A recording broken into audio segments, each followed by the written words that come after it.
Number 10 today is probably the most misunderstood and misapplied tip ever, and that is invest in yourself. And I know for me, I lived in personal development. You could even call me a personal development guru, you know. I knew all the answers, I knew it all, you know. I knew how to motivate. But I was just probably a motivated idiot, because I wasn't going for it. That motivation, that information wasn't, that investing in myself wasn't working for me. Yes, I'd feel good, but it didn't create real changes in my life. So I knew I needed to stop listening to people. I needed to stop listening to people. So now the problem with this was that I read a lot of books and I had a lot of information, but I never applied it. Because it was just too much, or it was just conflicting, or I just ended up doing nothing. And when I did apply it, it would be just completely at the wrong place at the wrong time. Meaning that I would take information or advice from someone who is successful already, and I'm not successful, and I would try and apply it here. Disaster. Disaster.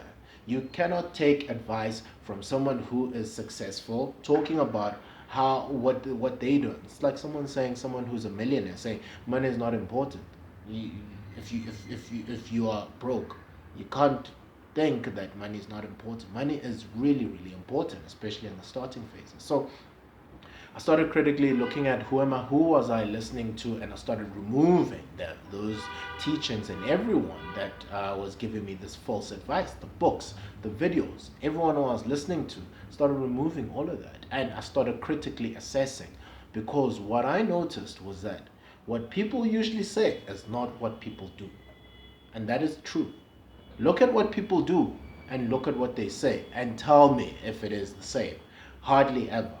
Okay, so I started looking at what people do, and now the question is, if I critically assess at who I look, why should you listen to me? Well, for starters, I'm at the bottom.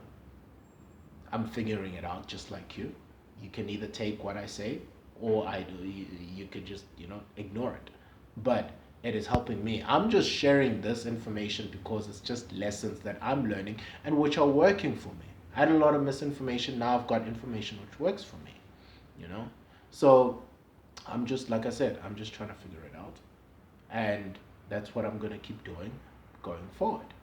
And what I do now is that I look at what skill am I lacking in the current, in what I'm trying to achieve, and I invest some knowledge into it. I read less material now, but then I go deep on one thing. Like, for example, I needed to learn how to organize. I did an organizations course. I learned how to organize and I applied it immediately. So I read something and then apply it. Right now I'm doing a statistics course. This is very interesting. This one here tells us that if the graph is looking like that, there are certain actions you need to do. The graph is looking like that, there are certain things you need to do. The graph is doing like that, there are certain things you need to do. Think of it this way here. If you get admitted to a hospital and the doctor needs to assess, are you mildly sick? Are you about to die? And assessing that, there are certain actions you need to take. If you apply the wrong actions to the wrong situation, the condition, then you're gonna get bad results. So invest in yourself. Invest in less information, but that is more practical, and apply it and measure, adjust, apply, measure. Focus more on the applying and a little bit more on the reading, because that is where the magic happens. Being motivated won't help for you. Execution will help you. All right? Invest in yourself, guys.